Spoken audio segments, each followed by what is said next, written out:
Hello दोस्तों, welcome to my YouTube channel GK एजुकॉर्ट। GK एजुकॉर्ट चैनल में आप सबका एक बार फिर से स्वागत है।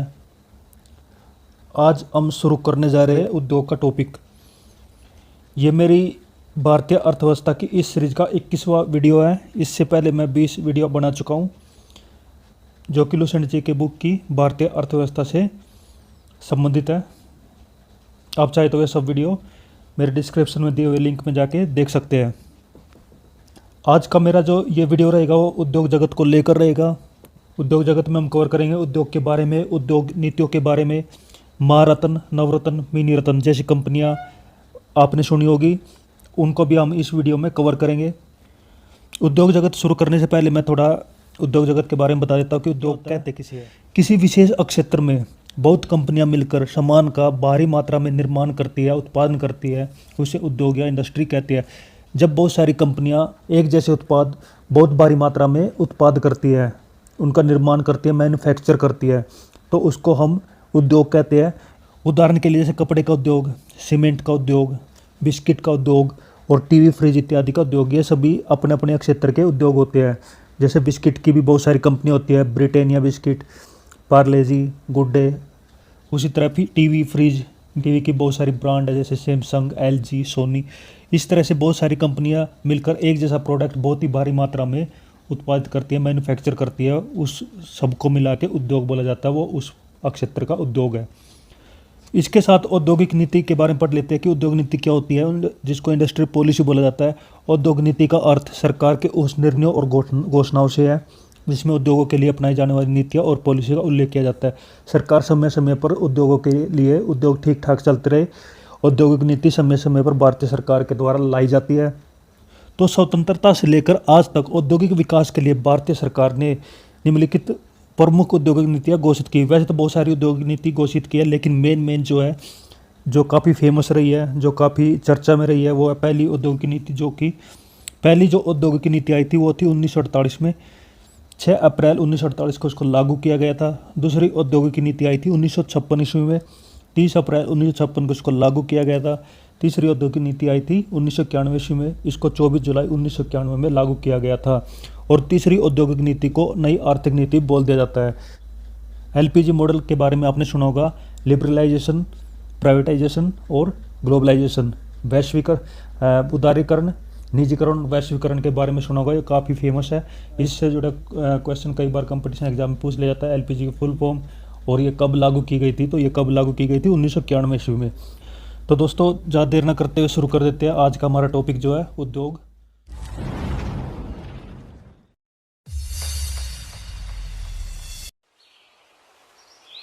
शुरू करते हैं उद्योग। आज़ादी के बाद देश की प्रथम औद्योगिक नीति की घोषणा 6 अप्रैल 1948 ईस्वी को तत्कालीन केंद्रीय उद्योग मंत्री डॉक्टर श्यामा प्रसाद मुखर्जी के द्वारा की गई थी। जब हमारा देश आज़ाद हुआ उस टाइम पे हमारे देश में अंतरिम सरकार बनी थी। फिर उस अंतरिम सरकार में जो केंद्रीय उद्योग मंत्री थे वो थे डॉक्टर श्यामा प्रसाद मुखर्जी। केंद्रीय उद्योग मंत्री डॉक्टर श्यामा प्रसाद मुखर्जी के द्वारा 6 अप्रैल 1948 को पहली प्रथम औद्योगिक नीति की घोषणा की गई। ये इम्पोर्टेंट है। और साथ के साथ ये जो उद्योग जगत है, ये पूरा का पूरा टॉपिक इम्पोर्टेंट है। उससे पहले मैं आपको ये बता देता हूँ कि उद्योग जगत जो है हमारी भारतीय अर्थव्यवस्था के द्वितीयक क्षेत्र में आता है। मैं पहले बता चुका हूँ कि भारतीय अर्थव्यवस्था के 3 क्षेत्र होते हैं: प्राथमिक क्षेत्र, द्वितीयक क्षेत्र, तृतीयक क्षेत्र। प्राथमिक क्षेत्र कृषि जगत से जुड़े होते हैं। द्वितीयक क्षेत्र हमारा है उद्योग जगत के बारे में। नेक्स्ट हमारा जाता है सन 1948 ईस्वी को औद्योगिक नीति में सार्वजनिक तथा निजी क्षेत्र दोनों के ही महत्व को स्वीकार किया गया, परंतु मूल उद्योगों के विकास का दायित्व सार्वजनिक क्षेत्र को सौंपा गया। यानी सरकारी और प्राइवेट दोनों क्षेत्र को एक जैसा महत्व दिया गया, परंतु जो मूल उद्योग थे, जो उद्योग हमारे देश के अंदर है, उसमें जो मूल उद्योग थे, जैसे रक्षा क्षेत्र से जुड़े हुए या फिर परमाणु ऊर्जा से जुड़े हुए, इस तरह के जो प्रमुख, रेल जगत से जुड़े हुए, इस तरह के जो प्रमुख उद्योग थे, मूल उद्योग थे, उनका विकास का दायित्व सिर्फ सार्वजनिक क्षेत्र को सौंपा गया, जो सरकार के अंडर में काम करते हैं। नेक्स्ट हमारा आ जाता है भारत में औद्योगिक नीति पुनः 1956 ईस्वी में लाई गई, जिस सार्वजनिक क्षेत्र का विस्तार, सहकारी क्षेत्र का विकास तथा निजी एकाधिकारों पर नियंत्रण जैसे उद्देश्य शामिल किए गए। भारत में जो औद्योगिक नीति दोबारा कब आई? 1956 में। पहली औद्योगिक नीति कब आई थी? 6 अप्रैल 1948 को। और दूसरी जो औद्योगिक नीति कब लागू की गई? 1956 ईस्वी में, जिसमें सार्वजनिक क्षेत्र का विस्तार किया गया तथा निजी एकाधिकारों पर, या निजी मतलब प्राइवेट के जो एकाधिकार थे उनको कंट्रोल किया गया। नेक्स्ट आ जाता है 1948 ईस्वी की औद्योगिक नीति में उद्योगों की 4 श्रेणियां बनाई गई, जबकि सन 1956 ईस्वी की नीति में इसे घटाकर 3 श्रेणियों में बांट दिया गया। यानी 1948 में जो औद्योगिक नीति बन के तैयार हुई थी उसमें पूरे उद्योग जगत को 4 श्रेणियों में बांटा गया था। यानी पहली श्रेणी में इतने उद्योग शामिल होंगे, दूसरी श्रेणी में इन उद्योगों को रखा जाएगा, तीसरी श्रेणी में इन उद्योगों को रखा जाएगा और चौथी श्रेणी में इन उद्योगों को रखा जाएगा। इस तरह से 4 श्रेणियों में बांटा गया था 1948 में। लेकिन 1956 ईस्वी में इन्हीं 4 श्रेणियों को घटाकर 3 श्रेणियों में बांट दिया गया। मतलब जो चौथी श्रेणी के जो उद्योग थे उनको पहली, दूसरी और तीसरी श्रेणी में जोड़ दिया गया। सन 1973 ईस्वी में दत्त समिति की सिफारिशों के आधार पर संयुक्त क्षेत्र का गठन किया गया। 1973 में दत्त समिति यानी दत्त कमेटी बनाई गई, जिसने कुछ सिफारिशें दी किसके बारे में? संयुक्त क्षेत्र के गठन के बारे में, ताकि सार्वजनिक क्षेत्र और निजी क्षेत्र के उद्योग आपस में मिलकर कार्य कर सके। अभी तक इम्पोर्टेंट चीज़ें यही है कि पहली औद्योगिक नीति 1948 में और दूसरी औद्योगिक नीति 1956 में लागू की गई। पहली औद्योगिक नीति डॉक्टर श्यामा प्रसाद मुखर्जी के द्वारा लागू की गई और दूसरी जो औद्योगिक नीति है वो पंडित जवाहरलाल नेहरू के द्वारा लागू की गई। सन 1980 ईस्वी की औद्योगिक नीति आर्थिक संघवाद की धारणा से प्रेरित थी तथा इसमें कृषि पर आधारित उद्योगों को रियायतें देने की नीति अपनाई गई। 1980 में जो औद्योगिक नीति आई थी उसमें कृषि पर आधारित उद्योगों को रियायतें देने की, कंसेशन देने की, छूट देने की नीति अपनाई गई, ताकि कृषि पर आधारित उद्योग को बढ़ावा मिल सके और इससे कृषि का विकास हो सके। और कृषि पर आधारित उद्योग कौन से होते हैं? जैसे कपास उद्योग, वस्त्र उद्योग, चीनी उद्योग, वनस्पति उद्योग, इस टाइप के जितने भी उद्योग। नेक्स्ट हमारा रहता है नई औद्योगिक नीति की घोषणा 24 जुलाई 1991 ईस्वी को की गई, जिसमें व्यापक स्तर पर उदारवादी कदमों की घोषणा की गई।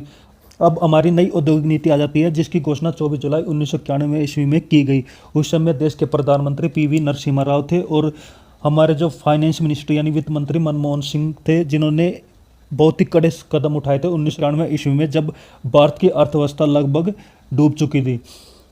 तो उन्होंने एक नई औद्योगिक नीति की घोषणा की थी, जिससे देश को एक नई शुरुआत मिली थी। इसमें इसको एलपीजी के नाम से भी जाना जाता है। एलपीजी की फुल फॉर्म लिबरलाइजेशन, प्राइवेटाइजेशन और ग्लोबलाइजेशन है, यानी कि उदारीकरण, निजीकरण और वैश्वीकरण। इसमें क्या किया गया? इसमें व्यापक स्तर पर उदारवादी कदमों की घोषणा की गई, ताकि बहुत सारी छूट उद्योग जगत को दी गई ताकि उनमें विकास हो सके। इसमें इस नई औद्योगिक नीति में 18 प्रमुख उद्योगों छोड़कर अन्य सभी उद्योगों को लाइसेंस से मुक्त कर दिया गया। बाद में 13 और उद्योगों को लाइसेंस की आवश्यकता से मुक्त कर दिया गया, और जिससे लाइसेंस की आवश्यकता से युक्त उद्योगों की संख्या वर्तमान में घटकर 5 रह गई है। 1991 में जो यह घोषणा की थी कि नए उद्योगों की शुरुआत करने के लिए लाइसेंस की जरूरत होती है, सिर्फ 15 प्रमुख उद्योगों छोड़कर बाकी सभी उद्योगों को लाइसेंस से मुक्त कर दिया गया। बाद में 13 और 18 से निकाल दिए गए। सिर्फ 5 उद्योग ही वर्तमान में ऐसे रह गए जिनको लाइसेंस की जरूरत होती है। नई औद्योगिक नीति में निजीकरण एवं उदारीकरण प्रमुख है। निजीकरण का मतलब है कि पहले जो उद्योग सरकार के अंडर में काम करते थे उनको अब प्राइवेट कर दिया गया है। उदारीकरण मतलब उन उद्योगों को छूट दी गई ताकि अपने उद्योग का विकास कर सके। नेक्स्ट हमारा जाता है सार्वजनिक उद्यम जैसे उद्यम है जिनका संचालन एवं नियंत्रण सरकार के द्वारा होता है। तो सार्वजनिक उद्यम यानी पब्लिक सेक्टर ऐसे उद्योग होते हैं जिनका संचालन और उसको कंट्रोल करना किसके द्वारा होता है? सरकार के द्वारा होता है। नेक्स्ट हमारा जाता है सरकारी क्षेत्र के लिए आरक्षित उद्योग की संख्या 2 है। परमाणु ऊर्जा एवं रेलवे परिवहन, मतलब कि परमाणु ऊर्जा और रेल परिवहन में सिर्फ सरकार का ही नियंत्रण होगा। यहाँ पर कुछ उद्योगों की लिस्ट दी गई है जिसमें लाइसेंस की आवश्यकता पड़ती है, तो वो उद्योग हम देख लेते हैं किससे जुड़े हुए हैं।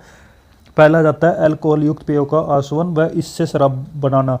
आसवन ऐसी प्रक्रिया जिसमें शराब बनाई जाती है। इस तरह के जो भी उद्योग है उनको लाइसेंस की जरूरत होती है। तब सेकंड आ जाता है तंबाकू के सिगार एवं सिगरेटें तथा विनिर्मित तंबाकू के अन्य विकल्प है। तंबाकू बनाने के जितने उद्योग है उनको भी लाइसेंस लेने की जरूरत है। तीसरा हमारा जाता है इलेक्ट्रॉनिक्स, एयरोस्पेस, रक्षा उपकरण और सभी प्रकार के। इसका मतलब है कि इलेक्ट्रॉनिक्स से जुड़े हुए, एयरोस्पेस से जुड़े हुए और रक्षा उपकरण से जुड़े हुए उद्योग जो इस तरह की उत्पादन करते हैं उनको भी लाइसेंस की जरूरत होती है। और फोर्थ हमारा जाता है detonating fuse, safety fuse, gun powder, nitrocellulose तथा माचिस सहित औद्योगिक विस्फोट सामग्री, इस तरह के जो भी उद्योग है उनको भी लाइसेंस की आवश्यकता पड़ती है। पांचवा आ जाता है खतरनाक रसायन, जो खतरनाक ऐसे केमिकल बनाए जाते हैं जो कि ज़िंदगी के लिए खतरनाक हो सकते हैं, इस तरह के उद्योगों को भी लाइसेंस की आवश्यकता पड़ती है। तो यहाँ पे लिस्ट दी, ऐसे उद्योगों की लिस्ट दी गई थी जिनको लाइसेंस की आवश्यकता पड़ती है, यानी सरकार की परमिशन लेना अनिवार्य है। आगे चलते हम रक्षा संबंधी उत्पाद के क्षेत्र में निजी क्षेत्र के प्रवेश की अनुमति प्रदान कर दी गई है, जिसमें 49% तक विदेशी प्रत्यक्ष निवेश की अनुमति 2015 में प्रदान की गई। पहले रक्षा संबंधी उत्पादन में सिर्फ सरकार का ही हक था, सिर्फ सरकार ही उस पर कार्य करती थी, लेकिन 2015 से निजी क्षेत्र को भी इसमें शामिल होने की अनुमति दे दी गई है और इसमें FDI भी 49% तक दे दी गई है। यानी FDI क्या होती है? फॉरेन डायरेक्ट इन्वेस्टमेंट, यानी विदेशी कंपनी हमारे देश में इस क्षेत्र में 49% तक निवेश कर सकती है। जितना पैसा उस क्षेत्र में लगता है उसका 49% पैसा विदेशी कंपनियां लगा सकती है। नेक्स्ट हमारा जाता है नवरत्न। नवरत्न का जो दर्जा है वो केंद्रीय लोक उद्यम विभाग यानी डिपार्टमेंट ऑफ पब्लिक एंटरप्राइजेज के द्वारा दिया जाता है। नवरत्न का दर्जा कौन देता है? केंद्रीय लोक उद्यम विभाग, जिसको डिपार्टमेंट ऑफ पब्लिक एंटरप्राइजेज बोला जाता है। और यह कब से शुरू हुआ? 1997 से। 1997 ईस्वी में यह दर्जा मूलतः 9 कंपनियों के लिए ही सृजित किया गया था, इसलिए इसको नवरत्न बोला जाता है। कालांतर में यह संख्या बढ़ती रही और धीरे धीरे समय समय पर 1997 के बाद नवरत्न जो उद्योग है, नवरत्न जो कंपनियां, उनकी संख्या में इजाफा होता रहा। 21 दिसंबर 2009 ईस्वी को केंद्रीय मंत्रिमंडल सार्वजनिक क्षेत्र की कंपनियों के लिए महारत्न दर्जे के सृजन का निर्णय लिया। यानी जो नवरत्न कंपनियां हैं वो इतनी संख्या में इतनी ज़्यादा हो चुकी थी कि उनमें से भी छाट के महारत्न कंपनी का दर्जा दिया गया। और महारत्न की शुरुआत कब हुई? 21 दिसंबर 2009 को। और नवरत्न की शुरुआत कब हुई थी? 1997 ईस्वी में। यह दर्जा उन्हीं कंपनियों को मिलेगा जिन्होंने पिछले 3 वर्षों में औसतन 5,000 करोड़ रुपए का शुद्ध मुनाफा कमाया हो। महारत्न का दर्जा किन कंपनियों को मिलेगा? उन कंपनियों को मिलेगा जिन्होंने अपने 3 वर्षों में, पिछले 3 वर्षों में उन्होंने कम से कम 5,000 करोड़ रुपए का शुद्ध मुनाफा यानी नेट प्रॉफिट कमाया हो। जो भी उसका जो लागत आई है और जो उसकी टोटल कमाई हुई है, उनको अगर माइनस कर देते तो हमें नेट प्रॉफिट यानी शुद्ध मुनाफा मिल जाता है। साथ ही 3 वर्षों में इनका औसत सालाना टर्नओवर 25,000 करोड़ रुपए का हो, यानी इसका जो कारोबार है 25,000 करोड़ रुपए का होना चाहिए। और इसी अवधि में इन कंपनियों का जो नेट वर्थ है वो भी औसतन 15,000 करोड़ रुपए रहा हो। नेट वर्थ क्या होता है? नेट वर्थ होता है असेट में से जब हम लायबिलिटी घटा देते हैं। असेट क्या होता है? असेट होता है उस कंपनी की टोटल कैपिटल को, टोटल पूंजी, जो उसकी मशीनों की कीमत है, उस बिल्डिंग की कीमत है, उस लैंड की कीमत है जहाँ पर वो फैक्ट्री स्थापित की गई है, वो कंपनी स्थापित की गई है। और लायबिलिटी होती है जो लोन और इन उस कंपनी के द्वारा देना बाकी है। तो इन असेट में से जब हम लायबिलिटी को घटा देते हैं तो हमें नेटवर्थ प्राप्त हो जाता है। तो जो नेटवर्थ है महारत्न का कितना होना चाहिए? वो होना चाहिए 15,000 करोड़ रुपए। नेक्स्ट है, इसके साथ ही कंपनी के पास नवरत्न का दर्जा भी होना चाहिए। यानी कोई भी कंपनी डायरेक्ट महारत्न नहीं बन सकती, महारत्न बनने से पहले उसको नवरत्न का दर्जा प्राप्त होना चाहिए। नवरत्न का दर्जा प्राप्त कंपनियां जहां 1,000 करोड़ रुपए तक निवेश प्रस्ताव पर केंद्र सरकार के पूर्व अनुमति के बिना ही निर्णय ले सकती है, वही महारत्न कंपनी 5,000 करोड़ रुपए तक के निवेश प्रस्ताव के लिए स्वायत्तता प्राप्त होती है। वही महारत्न कंपनियों को 5,000 करोड़ रुपए तक के निवेश की प्रस्तावों के लिए यह स्वतंत्रता यानी स्वायत्तता प्राप्त होती है। यानी नवरत्न जो है 1,000 करोड़ रुपए तक का निवेश सरकार की बिना अनुमति के कर सकती है, वही महारत्न को इसकी छूट 5,000 करोड़ रुपए तक की है। तो यहाँ पर कुछ नवरत्न कंपनियों की लिस्ट दी गई है, साथ के साथ उनकी स्थापना वर्ष दिया गया है कि वो कंपनी कब स्थापित की गई थी और उसका मुख्यालय और हेड ऑफिस कहाँ पे है। पहली आ जाती है HPCL, Hindustan petroleum corporation limited, और इसकी स्थापना वर्ष कब है? 1974 ईस्वी में स्थापित की गई थी और इसका मुख्यालय मुंबई में है। दूसरी हमारी आ जाती है MTNL यानी महानगर टेलीफोन निगम लिमिटेड, इसकी स्थापना 1986 ईस्वी में की गई थी और उसका मुख्यालय नई दिल्ली में है। तीसरी आ जाती है BEL यानी भारतीय इलेक्ट्रॉनिक्स लिमिटेड, भारतीय इलेक्ट्रॉनिक्स लिमिटेड, इसकी स्थापना 1954 ईस्वी में और उसका मुख्यालय बेंगलुरु में है। नेक्स्ट हमारे जाती है HAL, HAL, Hindustan aeronautics limited, और इसकी स्थापना 1940 ईस्वी में की गई और इसका मुख्यालय बेंगलुरु में है। नेक्स्ट आ जाती है PFC. PFC means power finance corporation, और इसका स्थापना वर्ष यानी इस्टेब्लिशमेंट इसकी कब हुई थी? 1986 ईस्वी में, और इसका जो हेड ऑफिस है, इसका जो मुख्यालय है, इसका जो हेड ऑफिस है वो कहाँ पे है? नई दिल्ली में। नेक्स्ट हमारे आती है एनएमडीसी। एनएमडीसी की फुल फॉर्म होती है नेशनल मिनरल्स डेवलपमेंट कॉरपोरेशन, यानी राष्ट्रीय खनिज विकास निगम। इसकी स्थापना 1958 ईस्वी को हुई थी और इसका जो मुख्यालय वो हैदराबाद में है। नेक्स्ट आ जाती है पीजीसीआईएल, यानी power grid corporation of India limited. इसकी स्थापना 1989 ईस्वी में हुई और इसका मुख्यालय नई दिल्ली में है। नेक्स्ट आ जाती है आरईसी, यानी ग्रामीण विद्युतीकरण निगम लिमिटेड, रूरल इलेक्ट्रिफिकेशन कॉरपोरेशन। इसकी स्थापना कब हुई? 1969 ईस्वी में और इसका मुख्यालय नई दिल्ली में है। नेक्स्ट हमारे आ जाते हैं नेशनल एल्यूमिनियम कंपनी, यानी Nelco, national AL4 aluminium CO4 company. 1981 में इसकी स्थापना हुई और उड़ीसा में इसका मुख्यालय है। 10वीं आ जाती है भारतीय नौवहन निगम, यानी SCI, जिसकी फुल फॉर्म है शिपिंग कॉरपोरेशन ऑफ इंडिया, और इसकी स्थापना 1961 ईस्वी में हुई और मुंबई में इसका मुख्यालय है। 11वीं आ जाती है हमारी राष्ट्रीय इस्पात निगम लिमिटेड, RINL। की स्थापना 1982 ईस्वी में हुई और इसका हेड ऑफिस विशाखापट्टनम में है। 12वीं आ जाती है oil India limited, oil India limited OIL। 1969 में इसकी स्थापना हुई और इसका मुख्यालय कहाँ पे है? दुलियायाजन। नेक्स्ट आ जाते हैं निवेली लिग्नाइट कॉरपोरेशन NLC। इसकी स्थापना 1956 में हुई और उसका मुख्यालय चेन्नई में है। नेक्स्ट आ जाती है national building construction corporation limited. इसकी स्थापना 1960 में हुई और इसका मुख्यालय नई दिल्ली में है। नेक्स्ट आ जाती है इंजीनियर्स इंडिया लिमिटेड EIL। 1965 में इसकी स्थापना हुई और नई दिल्ली में इसका हेड ऑफिस है। नेक्स्ट आ जाती है भारतीय कंटेनर निगम लिमिटेड। इसकी स्थापना 1988 ईस्वी में हुई। नेक्स्ट इसके बारे में बताया गया है कि जुलाई 2014 में भारतीय कंटेनर निगम लिमिटेड को नवरत्न का दर्जा प्रदान किया गया और यह रेल मंत्रालय के अधीन है। यानी नवरत्न का दर्जा 1997 ईस्वी से नवरत्न का दर्जा शुरू हुआ था और 2014 तक 16 कंपनियों को नवरत्न का दर्जा मिल चुका था। नेक्स्ट आ जाता है भारत की महारत्न कंपनियां। यहाँ पर एक लिस्ट दी गई है जिसमें भारत की महारत्न कंपनी के बारे में बताया गया है, साथ के साथ उसकी स्थापना वर्ष और मुख्यालय के बारे में बताया गया है।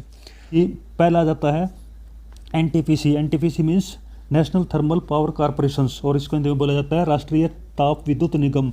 इसकी स्थापना 1975 ईस्वी में हुई और मुख्यालय इसका नई दिल्ली में है। दूसरा आ जाता है तेल प्राकृतिक गैस निगम ONGC, यानी ऑयल नेचुरल गैस कॉरपोरेशन। इसकी स्थापना कब हुई थी? 1956 ईस्वी में और इसका मुख्यालय कहाँ पे है? देहरादून में। तीसरी हमारा जाती है भारतीय इस्पात प्राधिकरण लिमिटेड, सेल, जिसको शॉर्ट फॉर्म में बोला जाता है, और इसकी फुल फॉर्म है steel authority of India limited. इसकी स्थापना वर्ष 1974 ईस्वी में और इसका मुख्यालय नई दिल्ली में। नेक्स्ट आ जाता है भारतीय तेल निगम IOC, इंडियन ऑयल कॉरपोरेशन। इसकी स्थापना 1964 ईस्वी में हुई और इसका मुख्यालय कहाँ पे है? नई दिल्ली में है। कोल इंडिया लिमिटेड CIL, इसकी स्थापना 1975 ईस्वी में हुई और इसका मुख्यालय कहाँ पे है? कलकत्ता में। भारतीय हैवी इलेक्ट्रॉनिक्स लिमिटेड, यानी बेल जिसको बोला जाता है, भारतीय हैवी इलेक्ट्रॉनिक्स लिमिटेड, 1964 ईस्वी में इसकी स्थापना हुई और इसका मुख्यालय कहाँ पे है? नई दिल्ली में। नेक्स्ट आ जाता है gas authority of India limited, यानी गेल जिसको बोला जाता है, gas authority of India limited, और इसकी स्थापना 1984 ईस्वी में हुई और इसका मुख्यालय कहाँ पे है? नई दिल्ली में है।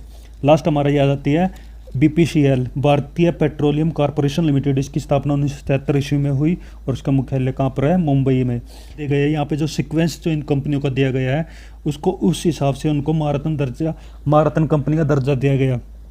20 मई 2010 को भारतीय सरकार ने 4 सार्वजनिक उपक्रमों को महारत्न का दर्जा प्रदान किया था। यानी 2010 में भारतीय सरकार ने 4 सार्वजनिक उपक्रमों, यानी 4 सार्वजनिक मतलब पब्लिक सेक्टर की 4 कंपनियों को महारत्न का दर्जा दिया गया था। 5वीं महारत्न कंपनी कोल इंडिया लिमिटेड थी। 5वीं कंपनी कौन सी थी? कोल इंडिया लिमिटेड। उसको कब दर्जा दिया गया? 2011 में। बेल और गेल, जिसको 2013 में दोनों को एक साथ महारत्न का दर्जा दिया गया। जो लास्ट आ जाती है भारतीय पेट्रोलियम कॉरपोरेशन लिमिटेड, यानी कि 24 जनवरी 1976 ईस्वी का ब्रह्मशेल को भारतीय सरकार ने अधिग्रहण कर भारतीय रिफाइनरी लिमिटेड बनाया। ब्रह्मशेल को भारतीय सरकार ने क्या किया, अधिग्रहण किया, यानी उसको खरीद लिया और उसका नाम बदल के क्या रख दिया गया, भारतीय रिफाइनरी लिमिटेड। रिफाइनरी ऐसी ऐसी कंपनी होती है जो कच्चा तेल हम अरब कंट्री से प्राप्त करते हैं, उसको पेट्रोल डीजल इत्यादि में बदल दिया जाता है, उसको रिफाइनरी बोला जाता है। 1 अगस्त 1977 ईस्वी को भारतीय रिफाइनरी लिमिटेड का नाम भारतीय पेट्रोलियम कॉर्पोरेशन लिमिटेड कर दिया गया और सितंबर 2017 में इसी महारत्न का दर्जा दिया गया। यानी भारतीय पेट्रोलियम कॉर्पोरेशन लिमिटेड जो है उसकी यहाँ पे एक हिस्ट्री बताई गई है कि 1976 ईस्वी में ब्रह्मशेल नाम की एक कंपनी थी जिसका अधिग्रहण भारतीय सरकार ने किया और उसका नाम बदल के क्या रख दिया गया, भारतीय रिफाइनरी लिमिटेड। 1 अगस्त 1977 को फिर इसका नाम क्या रख दिया गया, BPCL, भारतीय पेट्रोलियम कॉर्पोरेशन लिमिटेड, और 2017 में इसे महारत्न का दर्जा प्राप्त हुआ। फिर हमारी आ जाती है मिनी रत्न। मिनी रत्न कंपनी क्या होती है, जो इनका दर्जा महारत्न और नवरत्न से नीचे होता है, तो इसके बारे में हम थोड़ा यहाँ पे कवर कर लेते हैं। मिनी रत्न योजना का प्रारंभ अक्टूबर 1997 ईस्वी को किया गया। 2 जून 2015 को Indian renewable energy and development agency यानी इरेडा जिसको बोला जाता है शॉर्ट फॉर्म में, इसको मिनी रत्न का दर्जा दिया गया। 2 जून 2015 को Indian renewable energy and development agency यानी इरेडा को मिनी रत्न का दर्जा सबसे पहले प्रदान किया गया था। नाम स्वरूप मिनी रत्न कंपनियों की संख्या 2016 तक 74 हो गई थी, जिसमें मिनी रत्न 1 की संख्या 57 और मिनी रत्न 2 की संख्या 17 है। वन सरकार की अनुमति के बिना 500 करोड़ रुपए या अपने शुद्ध मूल्य के बराबर में से जो कम हो खर्च कर सकती है, मतलब 500 करोड़ रुपए और जो उसका शुद्ध मूल्य है, जो उसको प्रॉफिट जो होता है उनमें से जो कम है उतना वो खर्च कर सकती है, तो ये उनको छूट दी गई है। वही मिनी रत्न 2 को क्या बताया गया है कि मिनी रत्न 2 कंपनियों का अपने शुद्ध मूल्य का 50% अथवा 150 करोड़ रुपए में से जो कम हो उसे खर्च कर सकती है। तो नेक्स्ट यहाँ पर एक नोट दिया गया है जिसमें यह बताया गया है कि बड़े उद्योगों के लिए IDBI, IFCI, ICICI, IRCI तथा लघु उद्योगों के लिए SIDBI ऋण देता है। यानी यहाँ पे कुछ वित्त कंपनियां बताई गई है जो कि बड़े उद्योगों के लिए बड़ी बड़ी कंपनियों को ऋण देती है और छोटी छोटी कंपनियों को कौन ऋण देती है, SIDBI। नेक्स्ट आ जाता है कि आर्थिक गणना 2005 के अनुसार देश के कुल 4.212 करोड़ उद्यमों में से 50% से अधिक उद्यम यानी कि उद्योग इन 5 राज्यों में, किन 5 राज्यों में, तमिलनाडु, महाराष्ट्र, पश्चिम बंगाल, आंध्र प्रदेश व उत्तर प्रदेश में स्थापित है। 2005 में जो आर्थिक गणना की गई थी उसमें यह बताया गया था कि लगभग 4 करोड़ 212 लाख, 4 करोड़ लगभग 4.25 करोड़ उद्यम हमारे देश के अंदर स्थापित थे। उन 4.25 करोड़ में से लगभग आधे यानी कि 50% ये मान के चलो कि लगभग 2.25 करोड़ जो उद्योग थे वो सिर्फ 5 राज्यों में स्थापित थे, तमिलनाडु, महाराष्ट्र, पश्चिम बंगाल में, आंध्र प्रदेश और उत्तर प्रदेश में। इसलिए जहाँ पे उद्योग स्थापित होंगे वहाँ पे डेवलपमेंट होगा, विकास होगा, लोगों को रोजगार मिलेंगे और वहाँ के जो लाइफस्टाइल है वहाँ भी उनके लाइफस्टाइल में भी चेंज जाएगा। नेक्स्ट हमारा आ जाता है कपड़ा उद्योग। भारत का कृषि के बाद दूसरा सबसे बड़ा रोजगार प्रदान करने वाला उद्योग है और भारत का सबसे बड़ा वस्त्र उद्योग केंद्र मुंबई में है। यदि हम रोजगार की बात करें तो सबसे ज़्यादा रोजगार कृषि से मिलते हैं, यानी हमारे देश की लगभग आधी से ज़्यादा जो जनसंख्या वह कृषि पर आश्रित है, तो इस प्रकार से कृषि से ज़्यादा रोजगार हमारे देश को मिलता है। दूसरे नंबर पर अगर हम बात करते हैं तो कपड़ा उद्योग आता है, जहाँ पर हमारे देश का दूसरा सबसे बड़ा रोजगार प्रदान करने वाला उद्योग है। और अगर भारत में सबसे बड़े वस्त्र उद्योग की बात करें तो उसका केंद्र कहाँ पे है, मुंबई में है। तो नेक्स्ट हमारा जाता है चीन के बाद भारत विश्व में प्राकृतिक रेशम उत्पन्न करने वाला दूसरा सबसे बड़ा उत्पादक देश है। अगर हम प्राकृतिक रेशम की बात करते हैं, रेशम से कीड़ों का जिसका उत्पादन किया जाता है, तो उत्पादन के मामले में चीन सबसे बड़ा देश है और भारत दूसरे नंबर पर आता है। देश के कुल रेशम उत्पादन का आधे से कुछ अधिक भाग अकेले कर्नाटक में ही उत्पादित किया जाता है। अगर हम अपने देश की बात करते हैं तो रेशम का जो उत्पादन है सबसे ज़्यादा कर्नाटक में होता है। लघु व कुटीर उद्योग पर विशेष ध्यान 1977 ईस्वी की औद्योगिक नीति में दिया गया।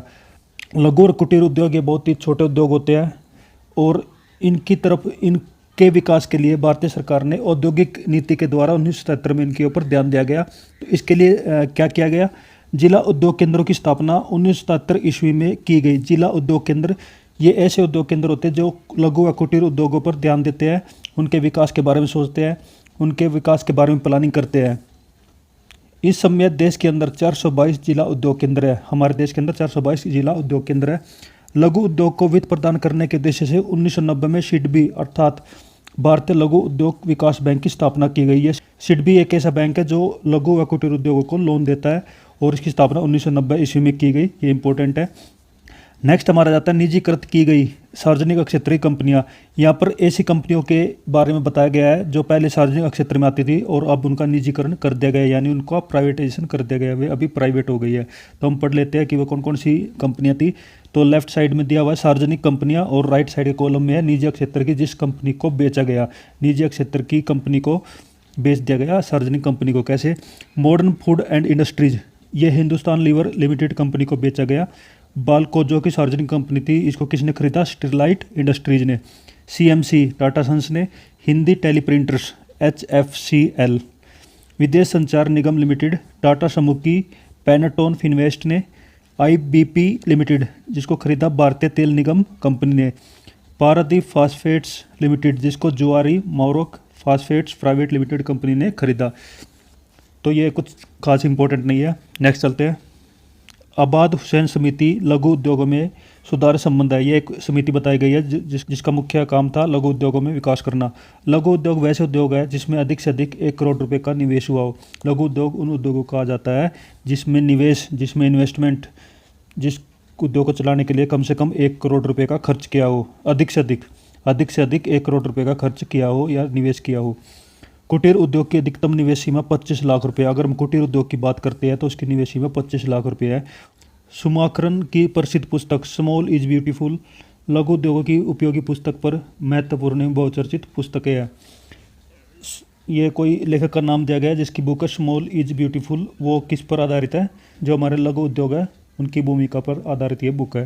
नेक्स्ट हमारा जाता है सूक्ष्म लघु मध्यम दर्जे के उद्यमों का देश के सकल घरेलू उत्पाद में योगदान लगभग 8% है।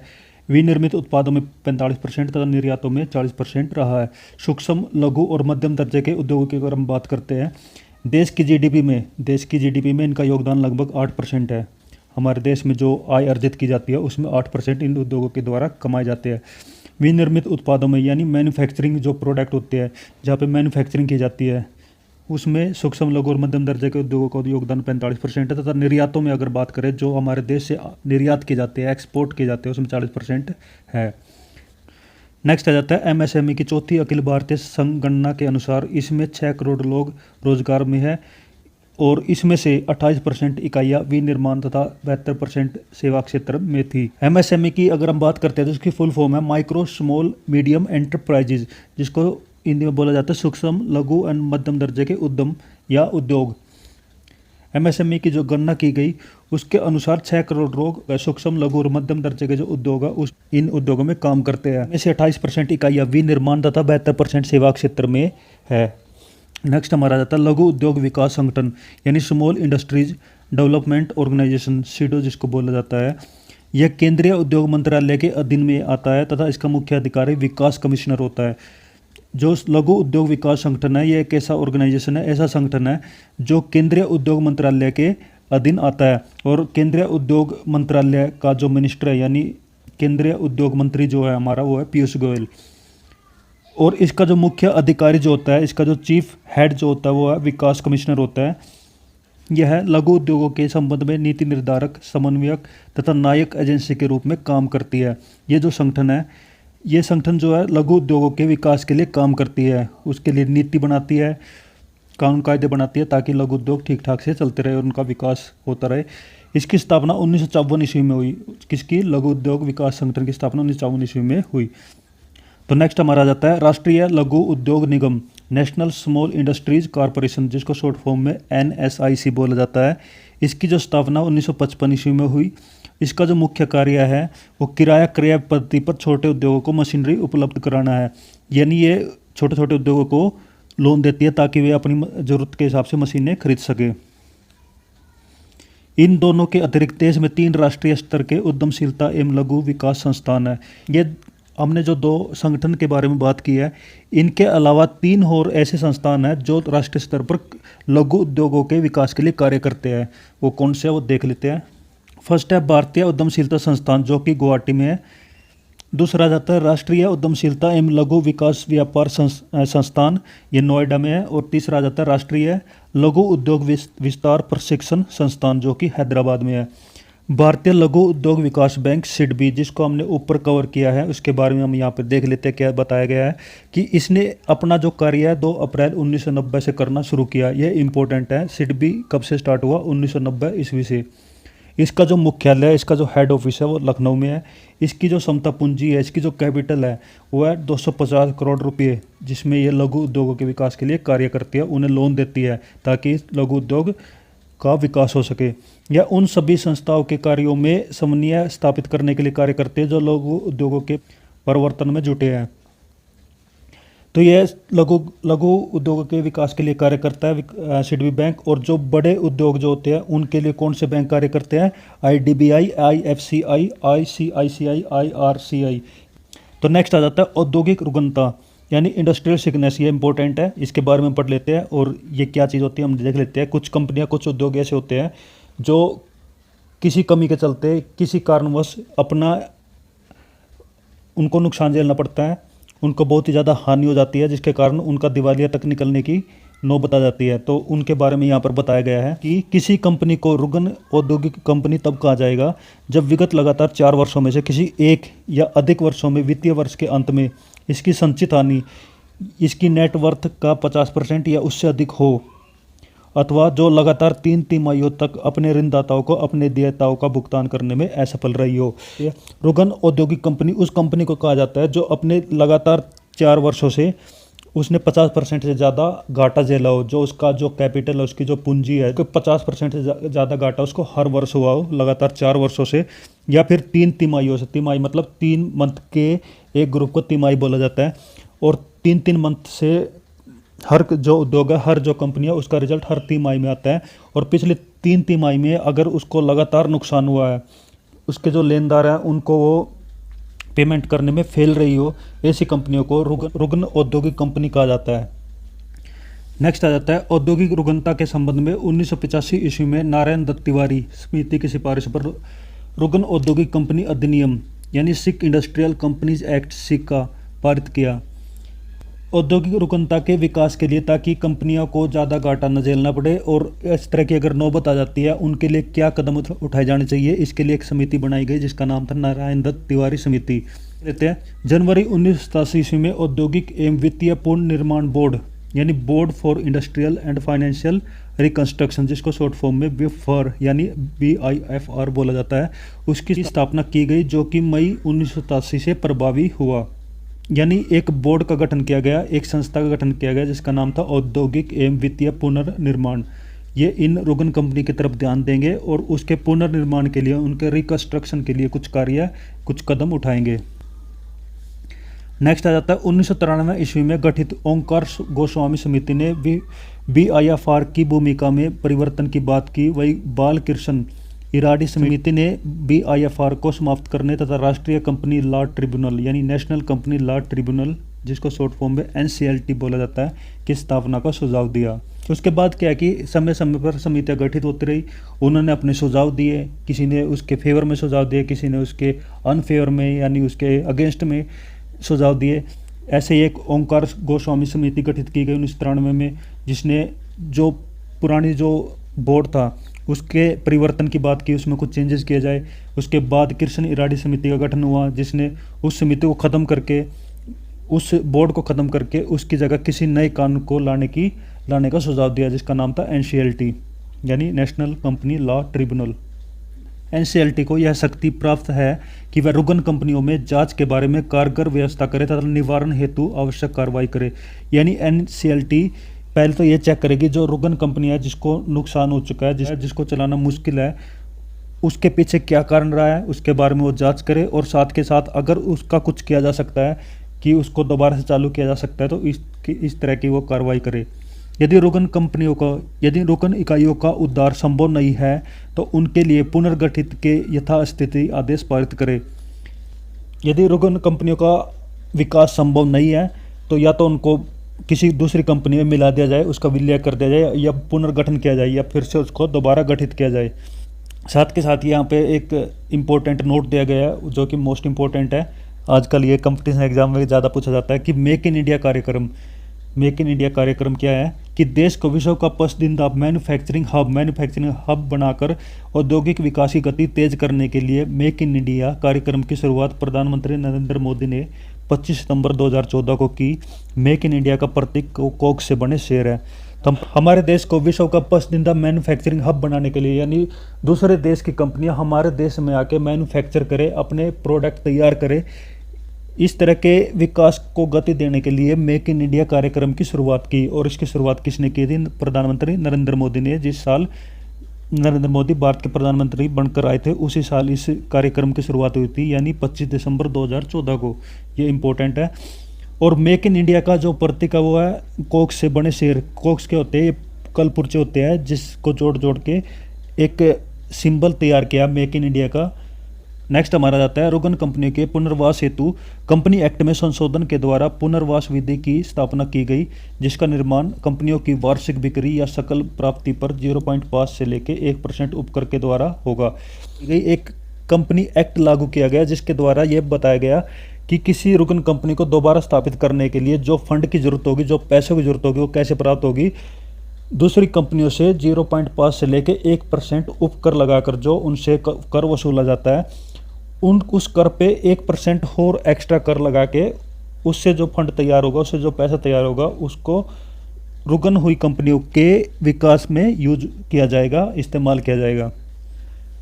नेक्स्ट हमारा जाता है भारतीय औद्योगिक वित्त निगम यानी IFCI की जो स्थापना है संविधान के विशेष अधिनियम के द्वारा 1 जुलाई 1948 को की गई। IFCI जिसकी फुल फॉर्म है industrial financial corporation of India. ये जो कंपनी है ये बड़े बड़े उद्योगों को ऋण देती है, उसको लोन देती है। इस कंपनी की स्थापना 1 जुलाई 1948 को की गई। नेक्स्ट हमारा जाता है IFCI का जो उद्देश्य है निजी तथा सहकारी क्षेत्र के उद्यमों को दीर्घकालीन व मध्यकालीन साख उपलब्ध कराना है। कोई भी उद्योग जो निजी क्षेत्र का हो या फिर सहकारी क्षेत्र का हो या प्राइवेट हो या सरकारी हो, सबको ये लंबे समय के लिए लोन उपलब्ध कराती है। कौन? IFCI।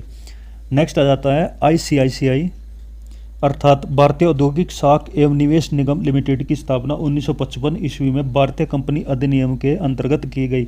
ICICI की फुल फॉर्म है industrial credit and investment corporation of India. इसकी फुल फॉर्म भी कभी कभार एग्जाम में पूछ ली जाती है। और इसकी स्थापना 1955 ईस्वी में हुई थी और किस नियम के द्वारा?